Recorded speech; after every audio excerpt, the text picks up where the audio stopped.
Welcome to ESG Decoded, where we unravel the business complexities at the intersection of environmental, social, and governance issues. I'm Erika Schiller, and I'm joined by my ClimeCo colleagues, Emma Cox and Anna Stablum. Get ready to explore the intersection of sustainability, innovation, and ethical leadership, the dynamic forces shaping our global economy.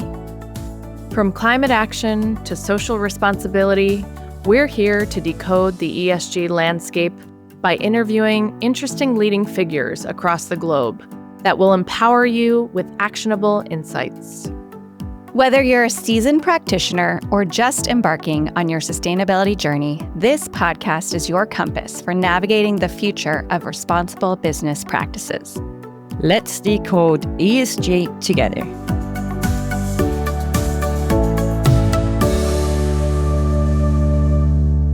Hello, and welcome back to ESG Decoded. I'm your host, Erika Schiller, and today I'm joined by Blaine Collison. Blaine is the executive director of the Renewable Thermal Collaborative, or the RTC. And Blaine, I'd love if you could give our listeners a description. What is the Renewable Thermal Collaborative? What's your mission? What are you up to?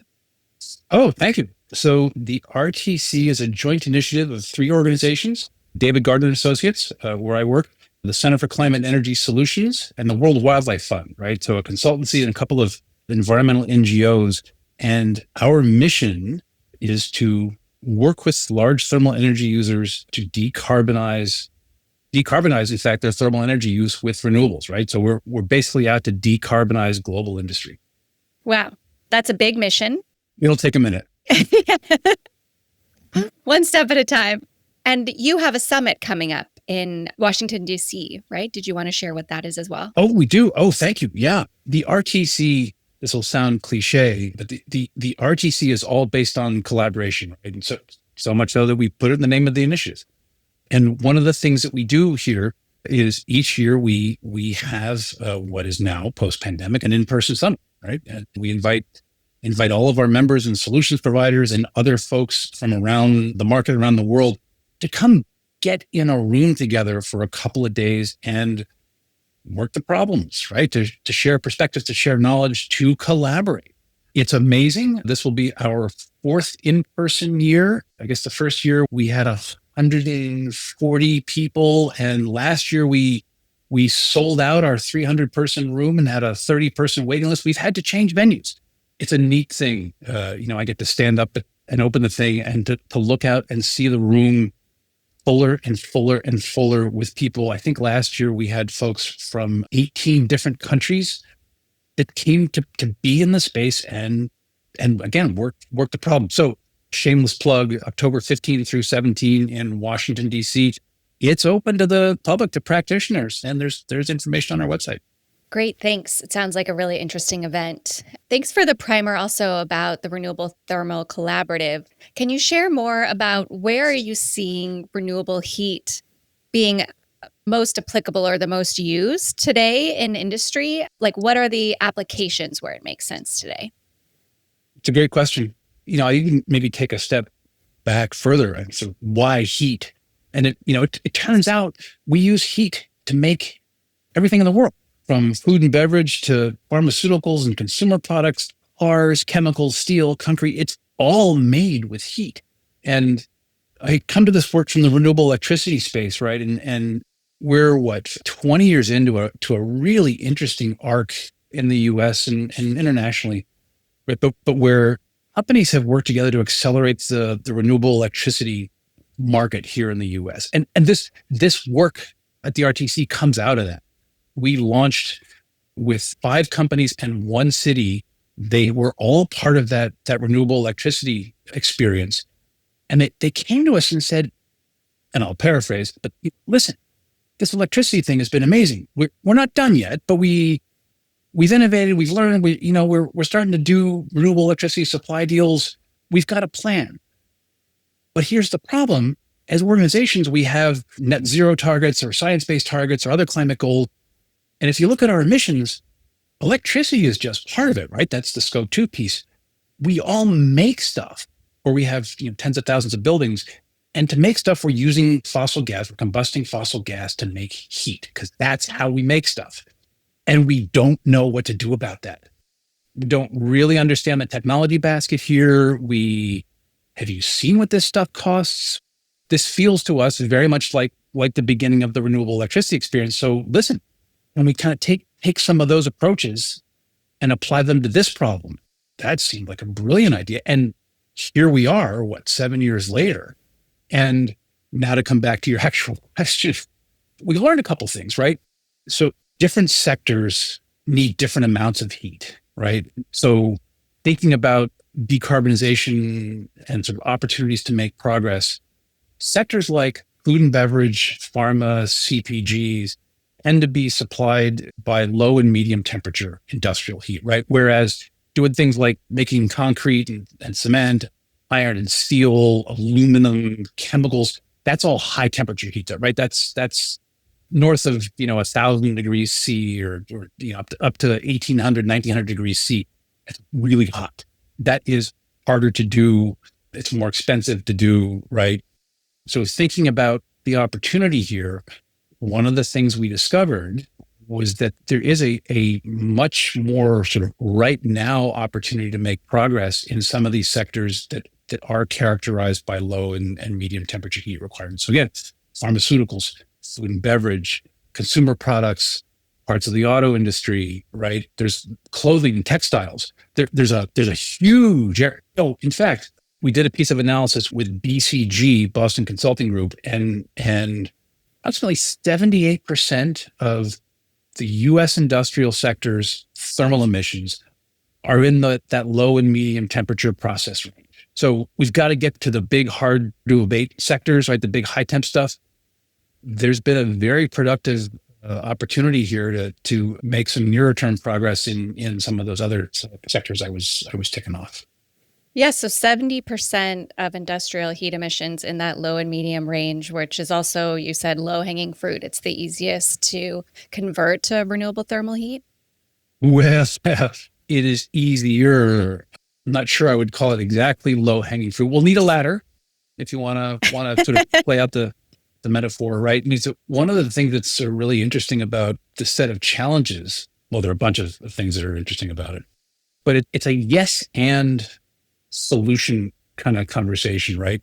Looking back at the renewable electricity question, to decarbonize the electricity sector, we're going to build a lot of wind, a lot of solar, and a lot of storage, right? I mean, it's a couple of fundamental technologies that we can scale to prodigious levels, and we continue to get better and better at that, right? But it's a pretty specific solution set. With thermal decarb, it really isn't a 2 or 3 technology solution set, which is part of the challenge. We are going to electrify a huge percentage of global industry, right? Because it works and because we're going to keep building wind and solar and storage, and probably some other clean energy. And that's terrific. But ultimately, to fully decarbonize the industrial sector, we're going to have to do more than just electrify. We can't. We don't have the time left or the sort of ability to deploy clean electricity capacity to just electrify our way out, right? So we're going to look at some other things like solar thermal, which is actually an amazing technology for industrial applications. We're going to do some clean molecules. We collectively, right, work on the decarbonization piece. We're going to do some clean molecules. There'll be renewable natural gas or biomethane for our European friends. There will be some clean hydrogen.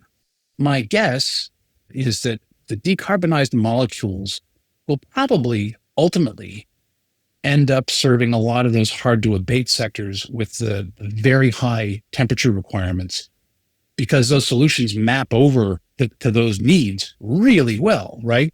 We don't need to deploy clean hydrogen, which can serve chemicals and iron and steel. We don't need to deploy it for CPGs or brewing beer. We can brew beer or distill whiskey with electrified boilers and heat pumps and mechanical vapor recompression and solar thermal, right? So ultimately, part of the end game here is directing the right renewable thermal solutions to the right end uses. And just for clarification, CPG, consumer packaged Consumer good. products, right. Yep. Yeah. Okay. And then, so you talked a little bit about what technologies might be available. You mentioned decarbonized molecules, so renewable natural gas, clean hydrogen, but there are other technologies as well that are being installed today. Can you share about those? Oh, sure. Yeah. So I mentioned solar thermal, and this is not my grandparents' solar thermal water heating array from back in the mid to late 70s. They were running ahead of the curve a little bit. Modern industrial solar thermal is unbelievably efficient. It's lightweight. It is a scalable, replicable industrial resource. That's really interesting. It's not, the central power towers, a column in the desert with an array field of mirrors. With the mirrors. Okay. And the bird that comes through and poof, right. This is rooftop or ground mount deployed on site at sites producing heat. And you combine that with thermal storage, which is another of the technologies here in the basket. And now you solve the intermittency of the sun problem, and you can support plants that are running 2 or 3 shifts, right? 16 or 24 hours a day, supplying that heat. Thermal storage is another solution. And then, of course, on the sort of pure electrification side, industrial heat pumps. Industrial heat pumps are a killer technology. E-boilers, really interesting technology. We actually work with a company that's doing some really interesting work with infrared heating supplied by renewables. We're doing a lot of work on heat pumps because they apply so well to industrial applications, because they're incredibly efficient. They're a very mature technology. And one of the exciting things about heat pumps, the big piece of innovation maybe on heat pumps, is that they are more and more able to supply higher and higher industrial temperatures, right? So there are companies in the RTC that are working on industrial heat pumps to meet medium and high industrial temperature requirements, which is fantastic. And just to jump back, thermal storage, using electricity to store heat in a thermal mass, refractory brick, crushed volcanic rock, right? Heavy, fairly simple materials, then dispatch that heat directly back into industrial processes. That's an amazing piece of the solution equation, right? Because again, you're dealing with that renewables intermittency challenge, right? We're going to keep building wind and solar. The wind blows at night. What do you do with it? Well, if you go capture that overnight wind, store it as industrial heat, and deploy the heat back into processes during the day, you've done an amazing thing, right? You've taken a resource that's almost being given away, right? Or peak production, cheap electricity, cheap electricity. Now you've turned it into this high value asset in industrial heat.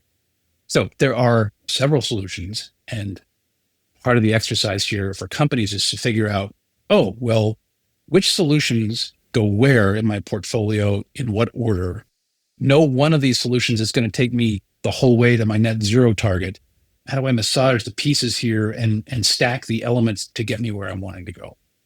And how is third-party capital playing a role in advancing this?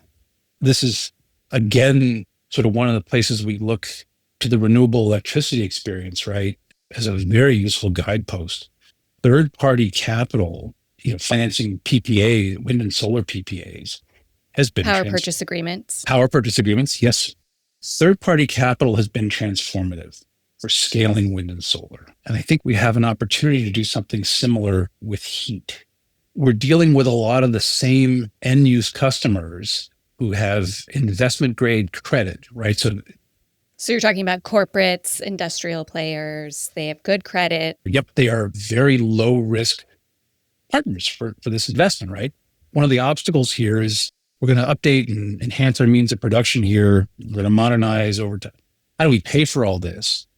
No one collectively has the CapEx in hand to pay for the energy transition by themselves, right? There's too much internal competition, other uses for CapEx. But if we can standardize and commoditize investments in heat and investments in decarbonized heat, like we standardized and commoditized wind and solar, we have a proof point that there is a very large group of investors willing to underwrite these projects because the counterparties are so compelling and because they've been able to understand and price the risk. And they're very confident they can get the rates of return they need. So heat as a service, right? Energy as a service. We are In the early days here, there are transactions being done. We've written a couple of case studies and have them on the RTC website about projects that have been done with heat as a service agreements. It's one of the most potentially transformative elements to this whole equation that we have. And I think we're going to see nothing but more of this as we move forward. And I think that's really encouraging. Yeah. So I guess for some of our listeners, if you don't completely know how it worked in the electricity market first with wind and solar, it was basically a project developer would go to a corporate, say, do you want to commit to buy all of the electricity I'm going to produce? You might set it at a fixed price so you know what your return is going to be. And then the bank would provide a loan for the developer for all the CapEx up front in order to build that new field, knowing that they would have a buyer who's going to buy all the electrons. So now you're saying we can do that in the heat space too. We can have offtake agreements, set prices so that the banks feel confident that they will get the return that they need and frankly, accept a lower rate of return because the returns on solar and wind projects are very low because they're considered to be very low risk. Right. And so they become a terrific part of a portfolio. And I'm glad you said risk. I remember being in the PPA advisory space, and we sort of talked about PPAs, particularly with new potential off-takers. I mean, whoa, this is not how we buy electricity. 10, 15 years, what are you talking about? We buy electricity in 3-month strips or 1 year strips. Okay, but listen, this is different. This PPA this contract is simply a way of managing. Here's the list of risks in a transaction like this. This contract is your way of managing them. And you as an off-taker can wear some of the risks and you can have your other partners wear some of the risks. And the commercial conversation is about sort of allocating and pricing all of these risks and getting them identified and managed contractually. I think that's sort of the similar opportunity with heat, right? If companies need decarbonized heat, and it may be very compelling, to sort of get out of you mentioned earlier, okay, so we're going to transition the equipment. So we're going to need to train our workforce on how to operate an e-boiler instead of a gas boiler. Or we could just buy clean heat from our third-party partner who does this for 25 other corporations. Because what we really want here is the guaranteed clean heat at the guaranteed price with the assurance mechanisms. It may be less important to us as an end user that we own our own boilers, right? That we've owned them because, that's traditionally how you get the heat. But what we really want is the heat. Show us another way that's less risky. That might be very compelling. That's a great example.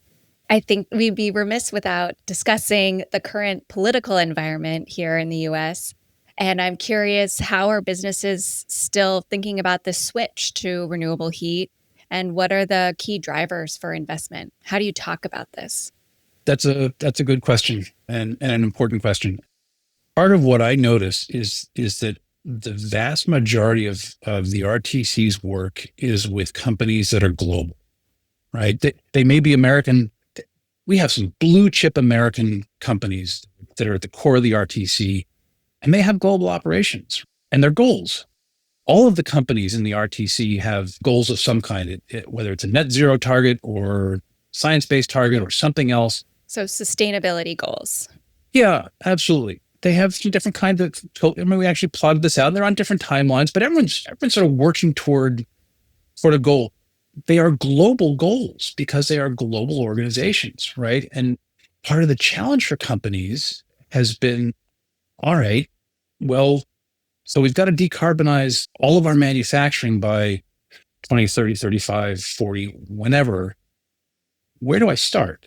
There are some companies, I think, that are looking to, okay, so it may be that for a moment here, the opportunities in the US are going to be different than the opportunities in Europe, right? Where gas prices are higher. There is more policy in place. Europe remains very attuned to getting off of Russian gas supply as a sort of fundamental business operating risk.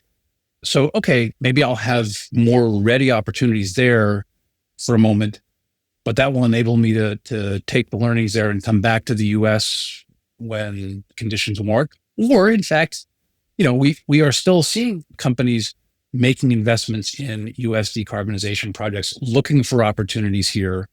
It's a little bit hard to say. If you want to talk about energy independence, and renewables are the pathway, for sure.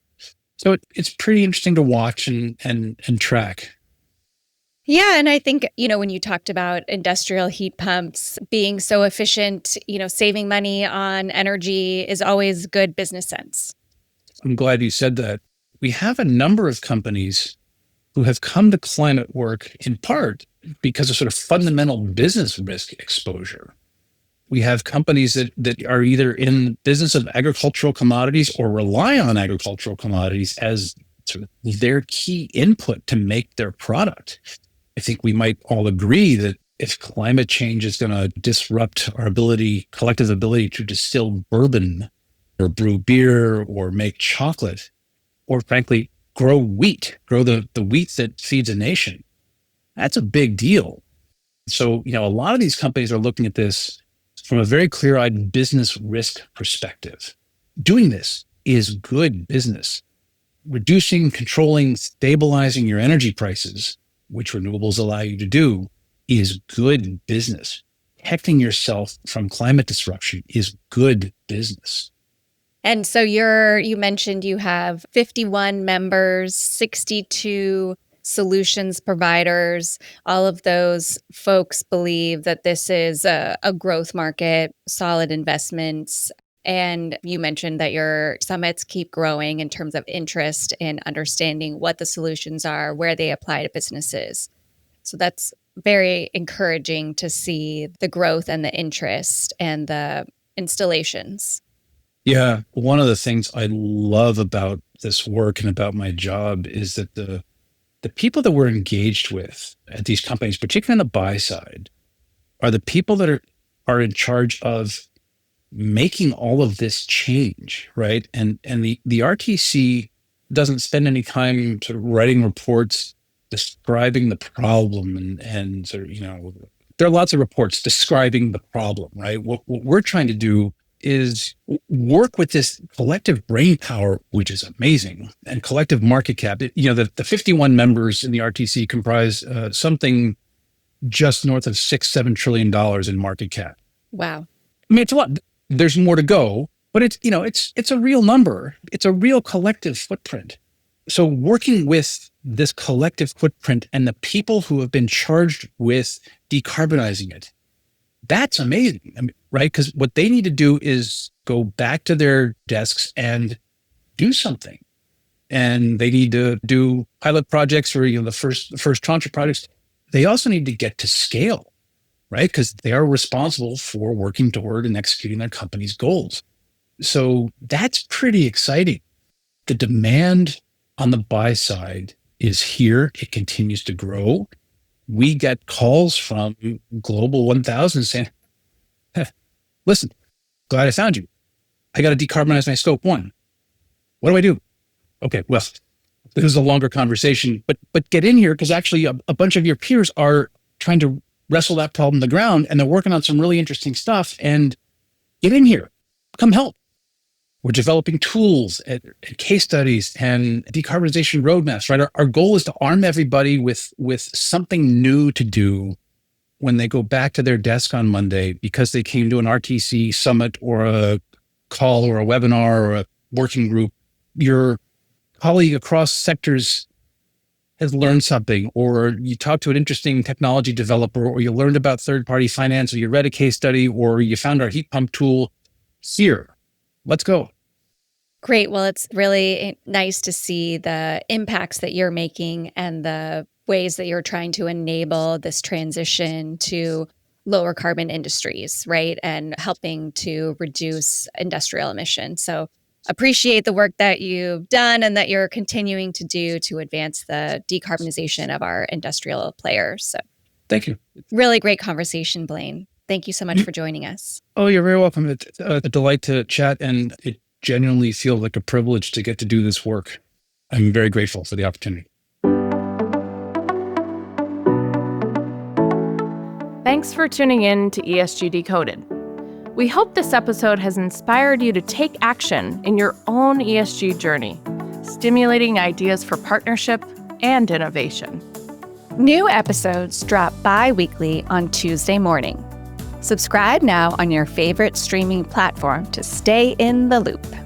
Join the conversation on social media using @ESG Decoded or visit ClimeCo.com for more resources. Until next time, keep decoding, keep innovating, and keep making a positive impact.